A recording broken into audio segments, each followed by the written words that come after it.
I have my own ODL Nimbus Nightguard that I've had for over a year. Very durable material, very minimal wear on it. We outperformed all of them, and so we went ahead and doubled that hole. This is not the way you treated these types of cases 5 years ago.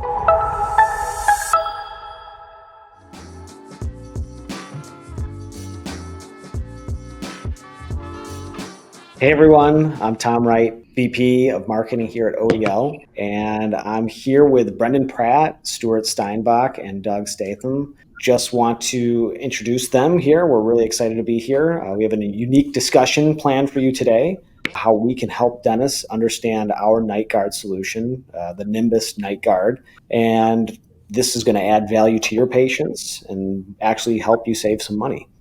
So today we're talking about Nightguards, splints, what they are, why you might be using them in your practice, what the difference is between them. So before we get into it, we just want to introduce each of our guests here and what experience they bring to the Nightguard world and why our expertise is top-notch. So first I'm going to introduce Stuart Steinbock.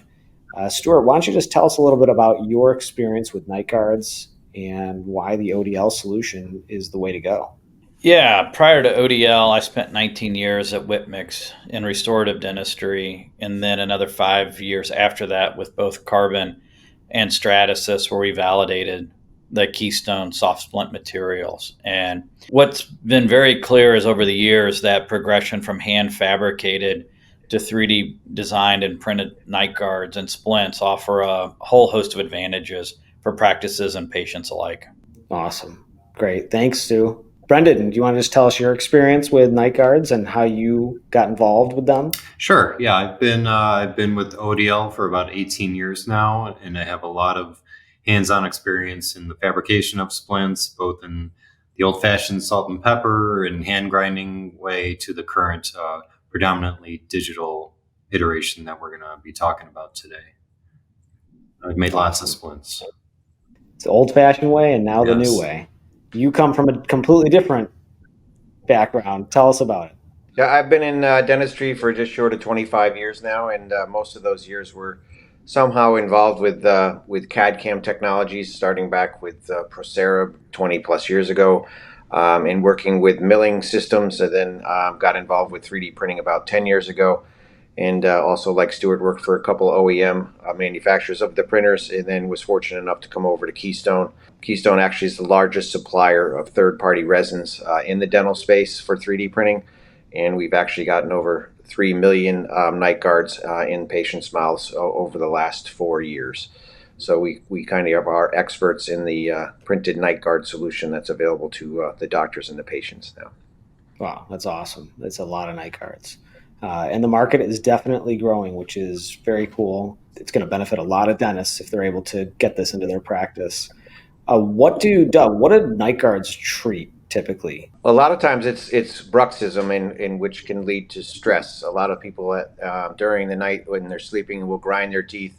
It causes problems with TMJ. It causes problems with headaches. Obviously, it causes problems with wear and tear on their teeth as well.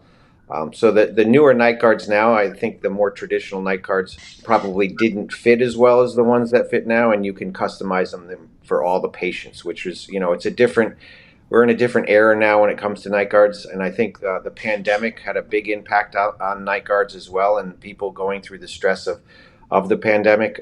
We saw a significant increase in the usage of them. Primarily, it's to deal with bruxism and or patient stress in TMJ. Okay, awesome.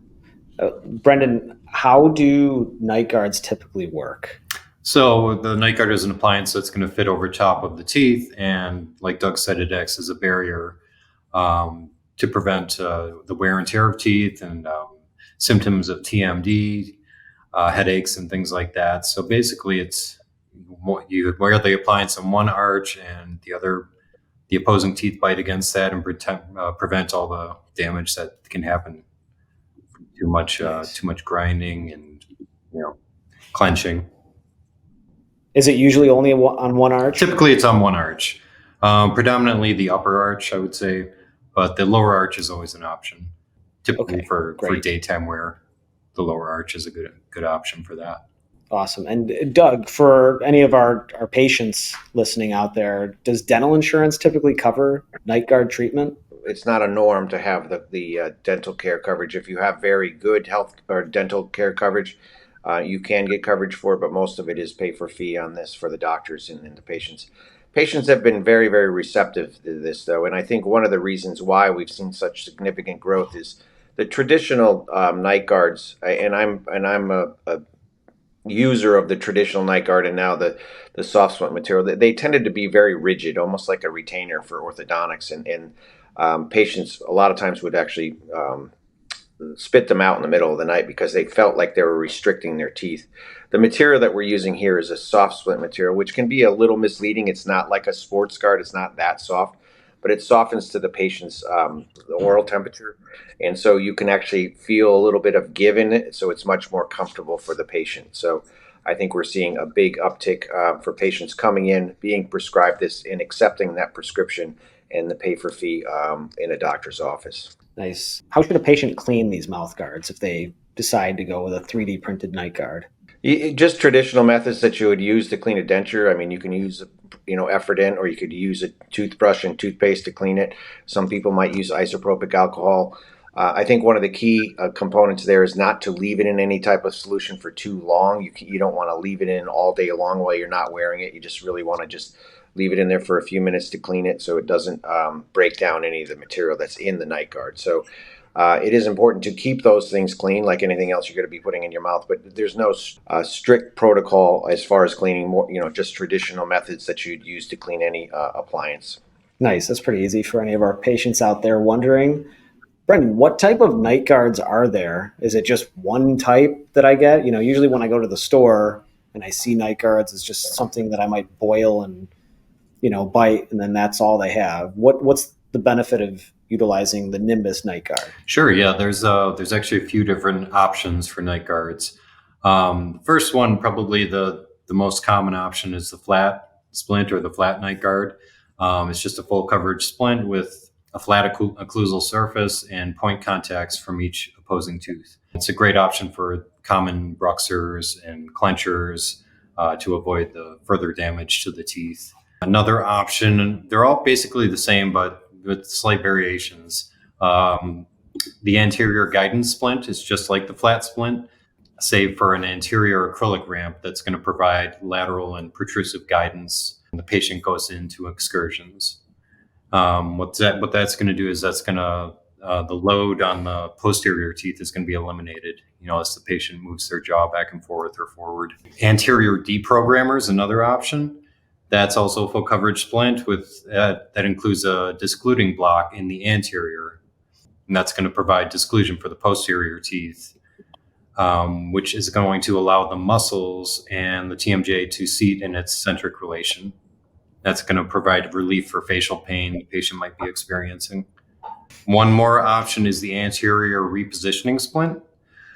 This splint is going to be used to bring the lower jaw forward, typically to an edge-to-edge position, and that's going to help recapture a displaced disc or establish a better jaw position.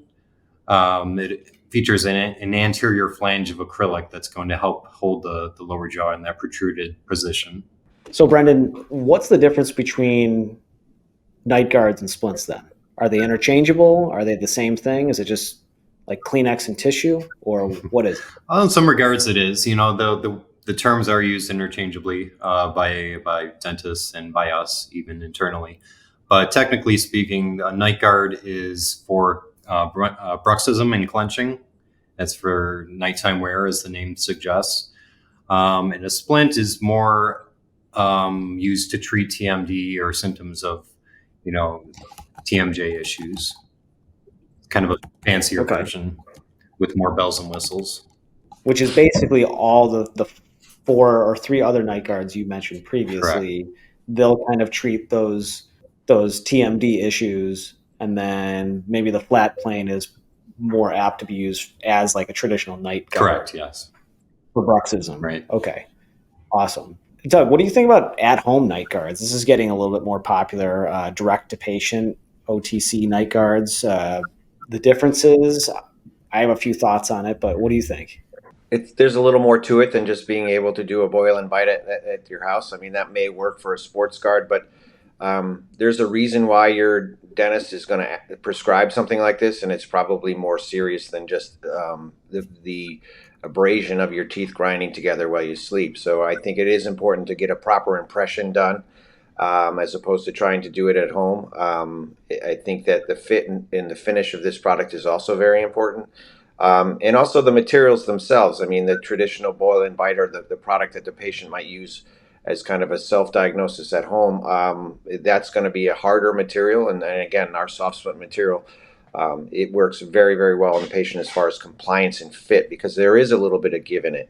The other thing too is that when a doctor is going to prescribe one of these and send it out to a lab to have it made, they're going to customize it for that particular patient for any bite issues they may have. It may not just be about bruxism. It may be about taking certain teeth out of occlusion. For instance, I have an upper central that was loose at one point, and the dentist was able to prescribe it in a way that it's going to take that tooth out of occlusion while I sleep, so it'll prevent any further damage to that tooth. So there's a lot more to it than just thinking that you can put a material in a pot of water and then bite down on it and expect to get as good a results as you'd get from the dentist. And I think that that's associated with the cost that goes along with one of these by having your dentist do it. Yeah, I think one of the other common things that is popping up is if I just go into Google and I type in night guard, and I can find the at-home night guard companies where all it is you get the impression materials sent to your home. You have to do the self-impression, since everyone's trained to do a self-impression now. Well, I'm being facetious.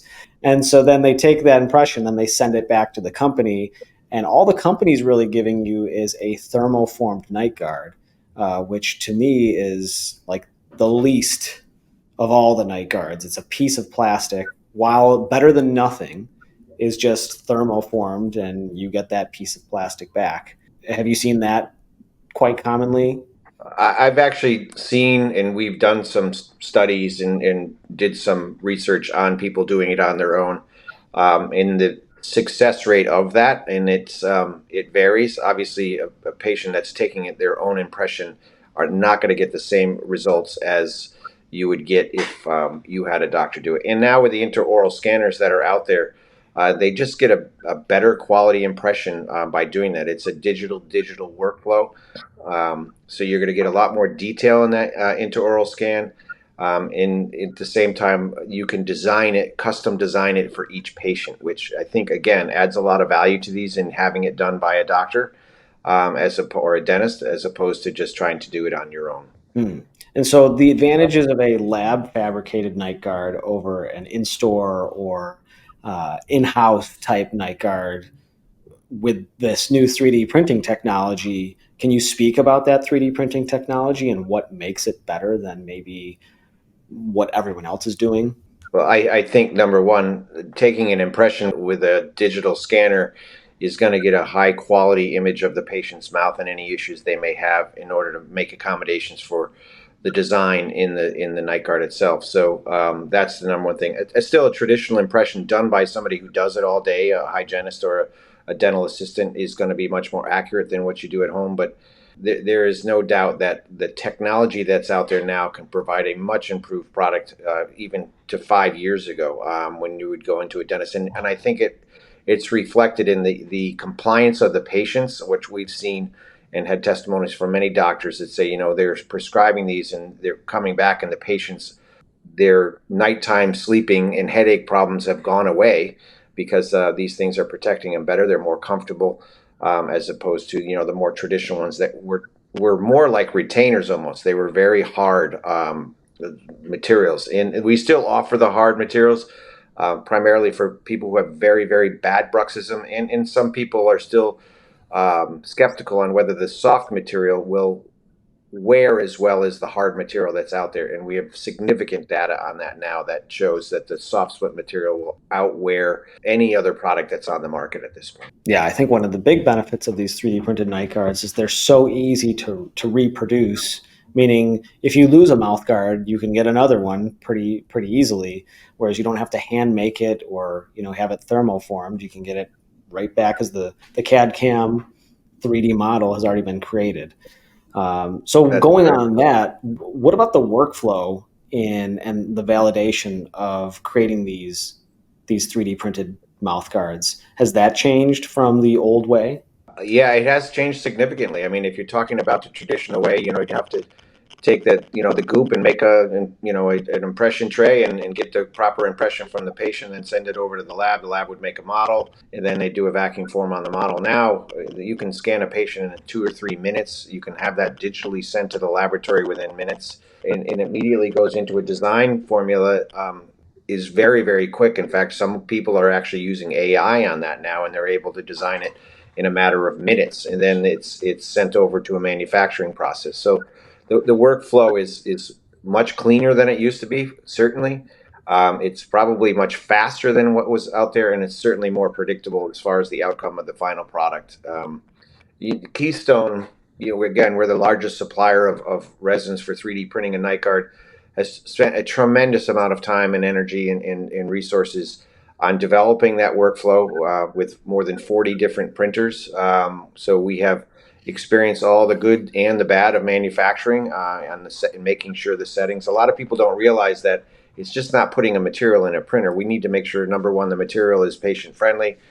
There's cytotoxicity testing done and a number of other stress tests that are done to ensure that the product is good for the patient. And then we need to make sure that each one of those printers is set up properly for the material. And then also the cleaning after it's actually printed, and most importantly, what the curing unit, making sure that the settings on those are curing the product all the way through, and they're not going to leave any residue that could potentially be a hazard for the patient. So there's a lot of work and effort that goes into that, and I think that that's something that Keystone really takes pride in doing the right way. At any given time, we are validating 10 or 15 different printers for any of our different materials that we offer. So it's a process that we've really refined. Totally. And ODL and the Nimbus Nightguard utilizes a lot of those validation techniques to ensure that our patients get something that is, biocompatible, is not going to be toxic in any way. In fact, I wouldn't put it in my mouth unless I knew 100% that this is going to be something that patients can wear, especially for a long time, not just a couple days, but you're going to be wearing this every day, every night. So those tests are super important. It's really great that Keystone's been able to be part of that. And Well, one of the tests we did is actually it's called the Ware test, and it's actually done by a doctor named Ware, but oh, nice. it actually, normally you'd go through cycle testing on a product like this, and it's about 200,000 cycles of what a patient's normal mouth is going to do. And we outperformed any other material that's available, whether it was printed or whether it was a traditional process, and whether it's even the harder materials as opposed to the soft material. We outperformed all of them, and so we went ahead and doubled that whole Ware study, and we went to 400,000 cycles, and still at 400,000 cycles, it outperformed all of our competitors at 200 cycles. So it's a product that you definitely can count on and trust that it's going to provide the patient the care and the protection they need safely. Nice. From a dentist standpoint, what is the benefit of dentists selling something like the Nimbus Nightguard in their practice? And when should they prescribe something like this? Obviously, when the patient's having issues, with TMD or bruxism, but adding this type of product within your practice, have you seen benefits to dentists? Is that for me? Yeah, go ahead. I definitely think the doctors now, I traditionally, again, the patients would get these things and they didn't fit really well. And so they would, they'd start out wearing it and they probably even saw some benefit from it, but it just was really uncomfortable for them. So they might be able to sell the idea or prescribe the idea to a patient and they would try it. But then after 3 or 4 months, if that, they would eventually, that would find the nightstand and it wouldn't come back out.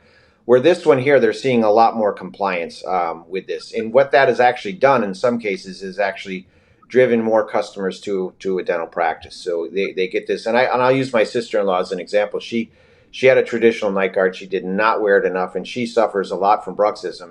And now, through the course of time, she's gone through the soft splint material, and she wears it more frequently. And she's told other people about it, and those people have gone to her dentist to get them made. So there's a part of it's a profit center for the doctor as well, but they're getting more patients because of it, and certainly more compliance because of the materials that we're using.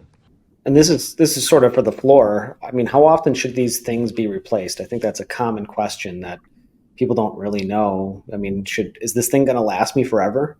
I'll say that I have my own ODL Nimbus Nightguard that I've had for over a year, and it's still holding up. It's comfortable as all get out, and very durable material, very minimal wear on it. But it'll probably depend on the amount of bruxing and clenching that's happening, probably on a per patient basis. Nice. Yeah, I think for our orthodontic clients, what they're going to recognize as well with the Nimbus Nightguard is, particularly with a patient bruxing. So while restorative dentistry, you're usually using a night guard just to protect the expensive restoration that was placed. But if they're if with an ortho patient who bruxes, if they're wearing just a traditional thermoformed retainer, they're going to wear through that quite quickly in a number of months, if not sooner. And so the Nimbus Nightguard is really going to give them protection for that bruxing that's going to allow that appliance to last a lot longer and stave off relapse. So it really is an investment in that patient's smile, even for an ortho patient that might typically get just a thermoformed retainer after treatment. And is the Nimbus Nightguard, are these typically articulated for patient comfort? And then can you speak a little bit about what articulation is, Brendan, for the patients who may not know? Sure. Articulation is, we're basically mimicking the movement of the patient's jaws, upper and lower arches. Traditionally, in the old days, we would use a metal articulator. We would mount the upper and lower teeth onto this articulator and make the appliance off of that.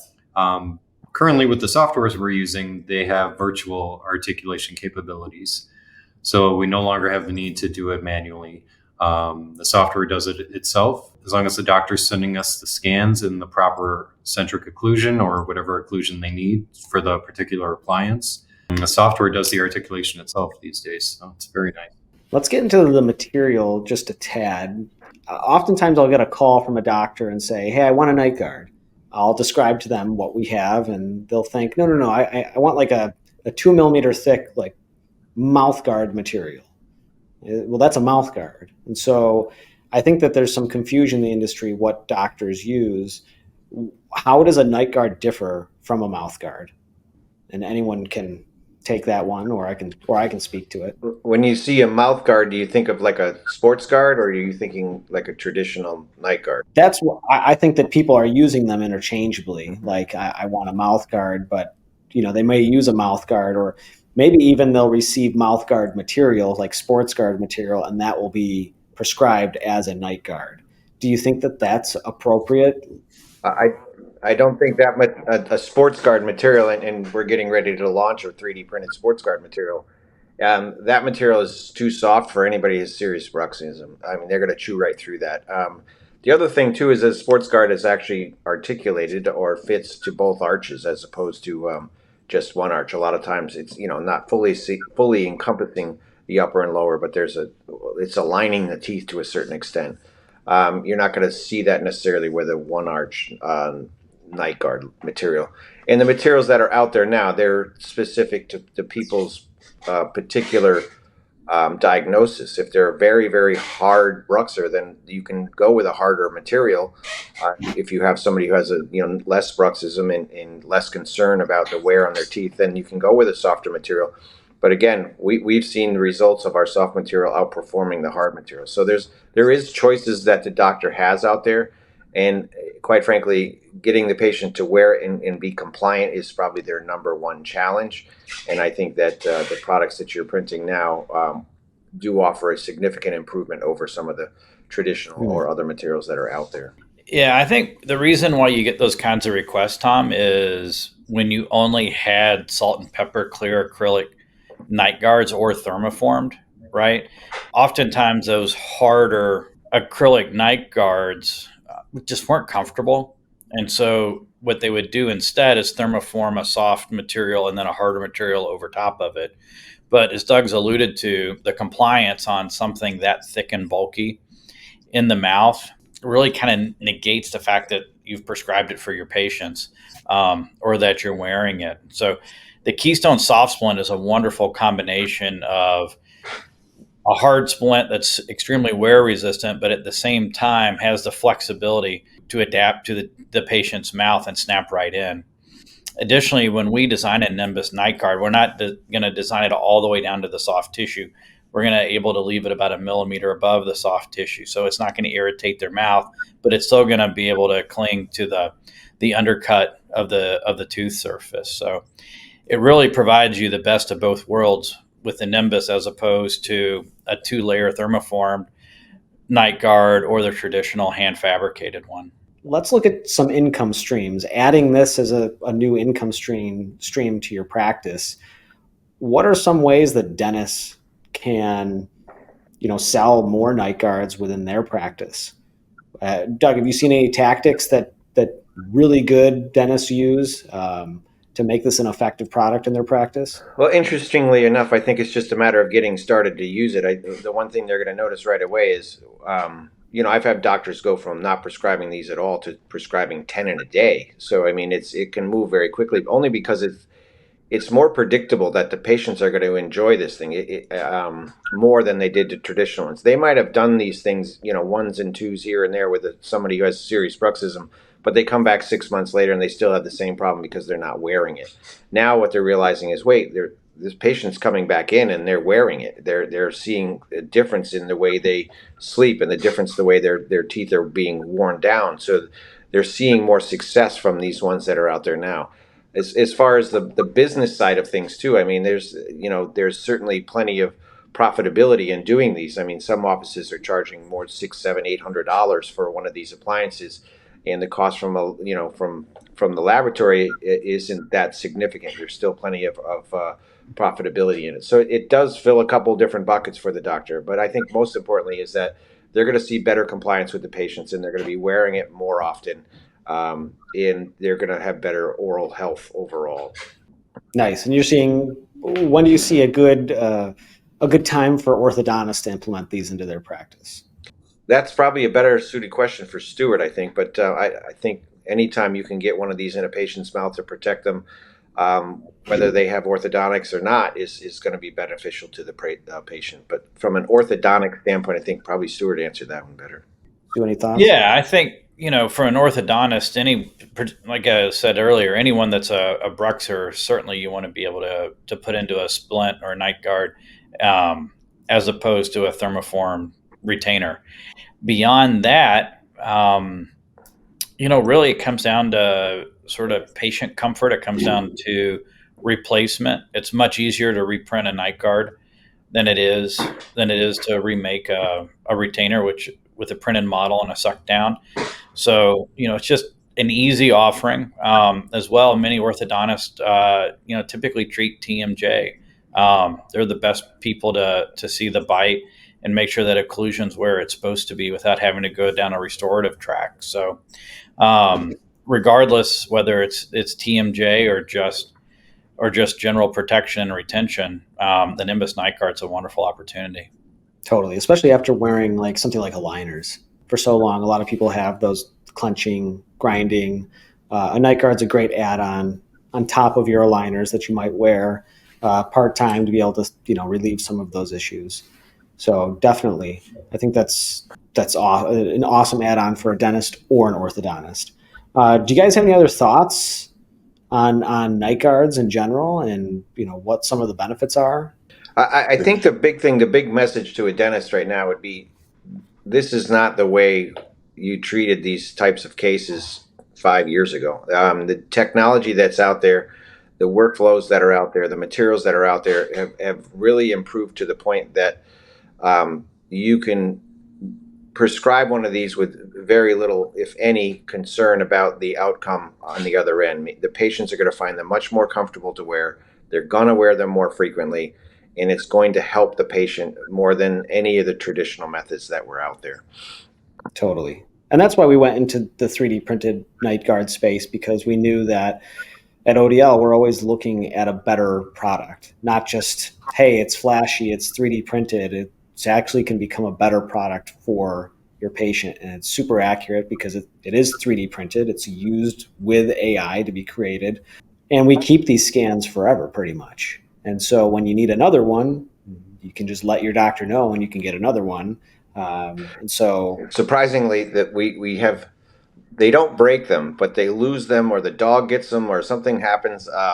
That's why they need to be replaced. But the beauty of it is that they can call the dentist and say, "Listen, I can't find it," or my dog chewed it up, and he'll say, "Come by in a couple days. I'll have another one made up for you." So there's no additional appointments for the patient. There's no time taken out of the doctor's office other than to call the lab and say, "Here's the patient's number.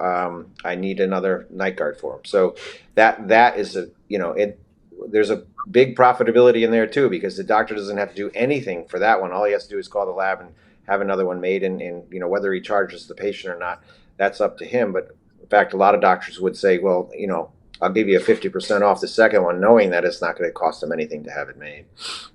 And that's exactly what we do with our doctors. It's a buy one half off, get one half off. Yeah. So just kind of, because you might want one for travel. That's right. You might want one at home. And so there's some benefits there, I think, which is wonderful. So, hey guys, thanks so much for joining me today on this. Just a little bit more about the Nimbus Nightguard.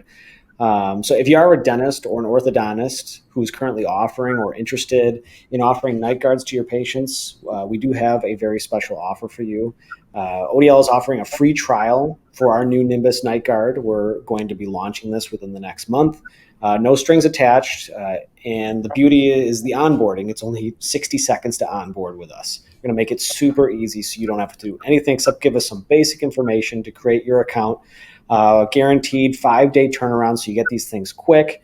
And after you try it, if you think that Nimbus is the best option, you'll be happy to know that our pricing's super competitive, that buy one, get one half off with some great volume discounts as well. With a 1-year, no questions asked warranty there for you. And our guarantee is we will not stop until you're happy. So we're definitely going to make sure that if you're not happy with the product you get, we're going to make sure you are, reprint it, make sure your patient's happy.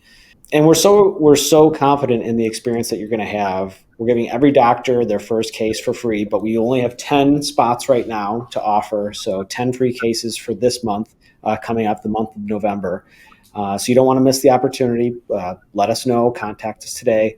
We're going to be starting odlortho.com/Nimbus to get things in motion.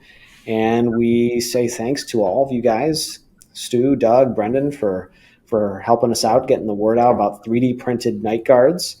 And we want to say thanks for everyone who took a listen, like, and share. And we appreciate your time. Thanks, guys. Yep. Thanks for having us, Tom. Thanks, Tom. Appreciate it.